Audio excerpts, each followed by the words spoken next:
The night was still, the kind of stillness that wraps around a town like a thick fog, muffling every sound. In the small town of Villisca, Iowa, the clock struck midnight on June 10, 1912, and the Moore family was fast asleep. But in the shadows, a figure lurked, waiting for the perfect moment to strike. By dawn, the peaceful facade of the town would be shattered forever. 8 lives were extinguished that night. Josiah and Sarah Moore, their 4 children, and 2 young friends who had spent the night. The gruesome scene that greeted the morning light was beyond comprehension. Bludgeoned to death with an axe, their bodies lay in a grotesque tableau. Yet no one had heard a thing. No screams pierced the night. No neighbors stirred. It was as if the entire town had been held in a spell of silence. As investigators arrived, they were met with a chilling realization. The killer had not only committed the heinous act, but had also taken his time. He had stayed in the house for hours, methodically covering his tracks, even washing the blood from his hands in the kitchen sink. The axe left behind was a haunting reminder of the violence that had unfolded. How could someone commit such a brutal act and vanish without a trace?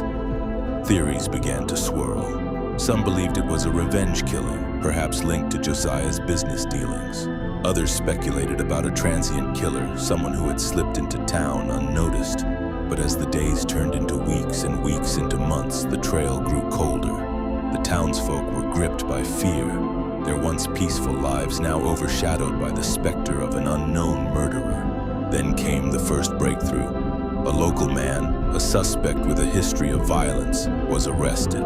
He had been seen near the Moore home on the night of the murders, but as quickly as the hope rose, it fell. The evidence was circumstantial, and he was released. The community was left reeling, their hopes dashed, and the killer still at large. As the investigation dragged on, the media frenzy intensified. Reporters from across the nation descended on Villisca, turning the small town into a spectacle. The story of the axe murders captivated the public, but it also complicated the investigation. False leads and wild theories proliferated, muddying the waters. The killer was still out there, and the pressure mounted to find him. Then, in a twist that would haunt the case for decades, a traveling preacher named George Kelly emerged as a suspect.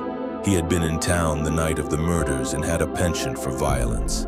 But when he was put on trial, the evidence against him was flimsy at best. The jury was deadlocked and he was acquitted. The town was left with more questions than answers, and the killer remained free. As the years passed, the case grew colder, but the legend of the Villisca axe murders only grew stronger. Ghost hunters, amateur sleuths, and curious tourists flocked to the site, drawn by the mystery that still lingered in the air. The house became a shrine to the unsolved, a place where the echoes of the past seemed to whisper secrets just out of reach. Today, over a century later, the case remains one of America's most infamous unsolved mysteries. The killer, whoever he was, slipped through the cracks of time, leaving behind a trail of grief and unanswered questions. The town of Villisca still bears the scars of that fateful night, a reminder of the darkness that can lurk in the most unsuspecting places. As the sun sets over the quiet streets, one can't help but wonder what truly happened that night. The silence that enveloped Villisca still holds its secrets, and the chilling thought lingers. Could the killer still be among us, hidden in plain sight?